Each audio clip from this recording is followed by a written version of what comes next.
ఒక 5 లక్షల రూపాయలు పెట్టి మన ఎస్సీ సోదరుల యొక్క కమ్యూనిటీ హాలు, అదేవిధంగా ఇక్కడ సిసి రోడ్డు ఎన్ఆర్జీఎస్ ఫండ్స్లో, అదేవిధంగా ఒక 20 లక్షలు పెట్టి మన సబ్ సెంటరు, ఇంకా ఇక్కడ మన పెద్దలు అనంతరెడ్డి రాజిరెడ్డి గారి సహకారంతో మనం లైబ్రరీలో కొన్ని వస్తువులు ఇవన్నీ కూడా మనం తీసుకొని వచ్చినాం. ఇవాళ రాంగా వచ్చేటప్పుడు దారిలో కూడా చెప్తా ఉన్నారు, ఈ రోడ్డు చూపిస్తూ ఉన్నారు, సార్ మీరు పెట్టినటువంటి 5 లక్షల రూపాయలు ఇది సరిపోదు, మొత్తం రోడ్ అక్కడ వరకు కంప్లీట్ చేయమంటే ఇమ్మీడియట్గా అది ఎంతనా కానీ ఇంకా 10 లక్షలు కానీ ఇంకా 5 లక్షలు కానీ ఆ రోడ్ మొత్తం అక్కడ వరకు చేపిస్తానని చెప్పడం జరిగింది. ఎస్సీ కమ్యూనిటీ వాళ్ళు కూడా వాళ్ళ పాపం సోదరులు వాళ్ళు అన్నారు, సార్ ఏదైనా తక్కువ లెక్కలు ఉంటే చూడండి అంటే నేను చెప్పిన వాళ్ళకు మనం ఆర్సీసీ బిల్డింగ్ కట్టుకునే బదులు షెడ్ వేసుకుంటే ఎక్కువ ఏరియా వస్తుంది, మీరు 100 బదులు 200 మంది కూర్చోవడానికి అవకాశం ఉంటుంది, లైఫ్ మాత్రం దాని లైఫ్ స్పాన్ మాత్రం అంతే ఉంటుంది, మనకు ఆర్సీసీ బిల్డింగ్ ఎంత ఉందో షెడ్ కూడా అంతే ఉంటుంది, మంచి రేకులు ఇవన్నీ వచ్చినాయి, మనం గోడలు కట్టుకొని కిటికీలు పెట్టుకుంటే చాలా బాగుంటుంది అని చెప్పడం జరిగింది. దానికి కూడా వాళ్ళు ఇంకా తక్కువ ఉన్నా ఏదైనా అవసరం ఉంటే సప్లిమెంట్ కూడా ఇస్తాం. అదేవిధంగా ఇంతకుముందు వచ్చినప్పుడు కూడా ఇక్కడ మనము సుధాపల్లిలో మరి రైతులకు గోడౌన్ లేదని అంటే మన డిచ్పల్లి మార్కెట్ సొసైటీ నుండి అప్పుడే మన కొత్తగడ్డ చైర్మన్ అయిండు రామచంద్ర గౌడ్ గారు, ఇవాళ లేరు ఆయన, పాపం అక్కడ పెళ్లికి అటు పోయిండు ఆంధ్రకు, అసలు పులసాని శ్రీనివాస్ కానీ వీళ్ళందరూ ముఖ్యమైన నాయకులు అటు పోయిండు పెళ్లికి. సో ఆయన ఆధ్వర్యంలో ఇక్కడ మనం గోడౌన్ కూడా శంకుస్థాపన చేసుకోవడం జరిగింది. అంటే నేను ఏమంటున్నా అంటే సుధాపల్లి గ్రామం అంటే ప్రత్యేకమైన శ్రద్ధ తీసుకొని ఇవాళ సుధాపల్లి గ్రామాన్ని అన్ని రంగాలలో అభివృద్ధి చేయడానికి కాంగ్రెస్ పార్టీ కానీ మరి నన్ను గెలిపించిన మీ అందరికీ నేను కట్టుబడి ఉన్నా అని చెప్పి నేను చెప్పవచ్చున్నా. గ్రామంలో కొన్ని సమస్యలు చెప్పారు, ఇంకా ఇక్కడ గ్రామ కమిటీ తరఫున 3 మడిగలు కడతా ఉన్నాం, దానికి రెవెన్యూ లేదు. నిజంగానే పాపం సుధాపల్లి గ్రామస్తులు అంటేనే అది తాగాల గ్రామం ఇది.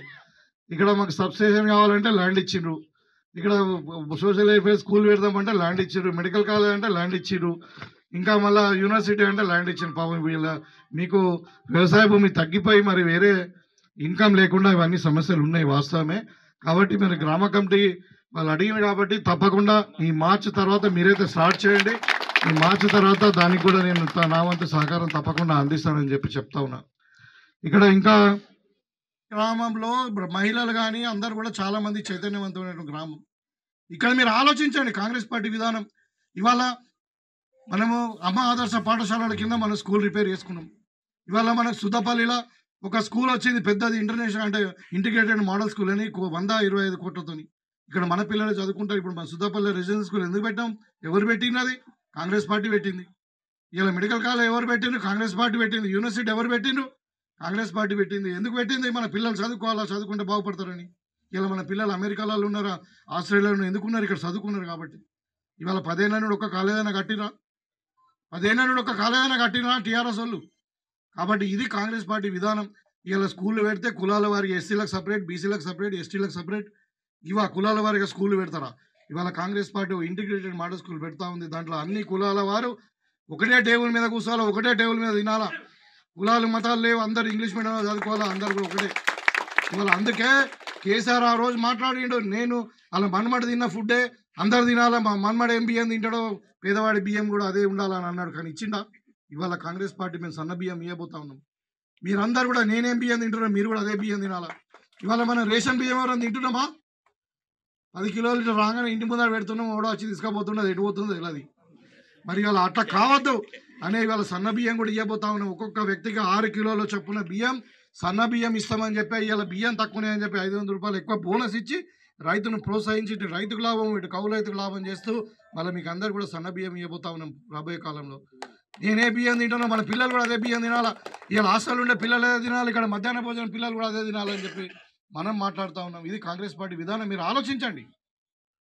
కాబట్టి ఇవాళ సుద్దాపల్లి గ్రామానికి అన్ని విధాలుగా మేము అభివృద్ధి కట్టుబడి ఉన్నాం.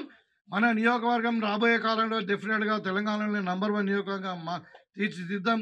మాకు కావాల్సింది ఒకటే, మేము దేనికైనా మేము రెడీ, మీ కొరకు కొట్లాడడానికి కానీ, లేకుంటే మీ కొరకు ఏదైనా చేయడానికి కానీ మీరు మీ దీవెనలు, మీ యొక్క అంటే ఆశీస్సులు అన్నీ కూడా కాంగ్రెస్ పార్టీ వైపు ఉండాలని చెప్పి కోరుకుంటూ, మరి ఇంత చక్కటి కార్యక్రమాన్ని 2 రోజుల కింద చెప్పిన ఈ కొంచెం లేని మాట్లాడుతూ ఉన్నాడు. ఇక్కడికి వచ్చి ఎవరైతే చదువుకునే పిల్లలు ఉన్నారో వాళ్ళందరూ కూడా వాటర్ సప్లై ఇస్తాము, డ్రింకింగ్ వాటర్ సప్లై ఇస్తాము, తర్వాత పేపరు అన్నీ కూడా కొనిస్తాము. తర్వాత ఇక్కడ దీని మెయింటెనెన్స్ కూడా ఒక 2,000 రూపాయలు నెలలో 1,500 రూపాయలు నెలకి ఇస్తామని చెప్పి చెప్తా ఉన్నాడు. 2100 ఇస్తారంట. ఒకటే ఇక్కడ ఉన్న పిల్లలకి నేను కోరుచుకునేది ఏంటంటే కాంగ్రెస్ పార్టీ మీకు ఉద్యోగాలు ఇవ్వడానికి సిద్ధంగా ఉన్నది. మీ కొరకు కాలేజీలు పెట్టడానికి సిద్ధంగా ఉంది. ఇంకా మర్చిపోయిన మనకు ఒక ఇంజనీరింగ్ కాలేజ్ కూడా వస్తున్నది. ఇప్పుడు మనకు ఒక డిగ్రీ కాలేజ్ కూడా వచ్చింది. అది దానికి ల్యాండ్ కూడా ఐడెంటిఫై చేసినాం. మన పిల్లలు చదువుకుంటారని చెప్పి ఇప్పుడు కిరాయి బిల్డింగ్లో ఉన్నది అది. సో కాబట్టి దిచ్చిపల్లి మండలం అనేది మన తెలంగాణలో కాదు, మన నిజామాబాద్ జిల్లాలో ఒక ఎడ్యుకేషన్ హబ్గా మారబోతుంది. మీరందరూ బాగా చదువుకోండి, మీకు అందరికీ ఉద్యోగాలు ఇప్పించే బాధ్యత జాబ్ క్యాలెండర్ ద్వారా కాంపిటీషన్ ఎగ్జామ్స్ పెట్టి మరి మీకు ఉద్యోగాలు ఇస్తాం. ఇలా లైబ్రరీ కూడా మంచి ఫెసిలిటీస్ ఉన్నాయి, మీరు అందరూ కూడా వాడుకోండి. ఇంకేదైనా చిన్న చిన్నవి ఉంటే కూడా తప్పకుండా మేము చేస్తాము. మాకు కావాల్సింది తెలంగాణ బిడ్డలు చదువుకోవాలా, వాళ్ళకు ఉద్యోగాలు తెచ్చుకోవాలా, వాళ్ళ కుటుంబాలు బాగుపడాలా, వాళ్ళందరూ కూడా మంచి పేరు తెచ్చుకోవాలని. కాబట్టి అదే ఇవాళ అంటే నేను చెప్తా ఉన్నా. అందుకనే మీకు అందరు కూడా సుద్దాపల్లి గ్రామ అభివృద్ధిలో నేను ముందుంటాను. మీ మనిషిని మీ బిడ్డ అనుకోండి.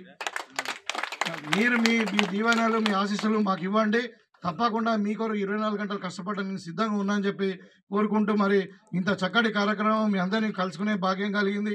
ఇవాళ మీ ముందు నిలబడి నేను మాట్లాడే అవకాశం దొరికింది. నాకు గౌరవించి మరి ఇక్కడ అంటే మీరు ఆదరించిన తీరు బాగా ధన్యవాదాలు. నేను కాబట్టి మీరు మరొకసారి ధన్యవాదాలు తెలియజేసుకుంటూ సెలవు తీసుకుంటున్నాను. మరిన్ని వీడియోస్ కోసం ఛానల్ ని సబ్స్క్రైబ్ చేయండి. లేటెస్ట్ అప్డేట్స్ కోసం వాట్సాప్ ఛానల్ ని ఫాలో అవ్వండి. ఆ లింక్ డిస్క్రిప్షన్ లో ఉంది.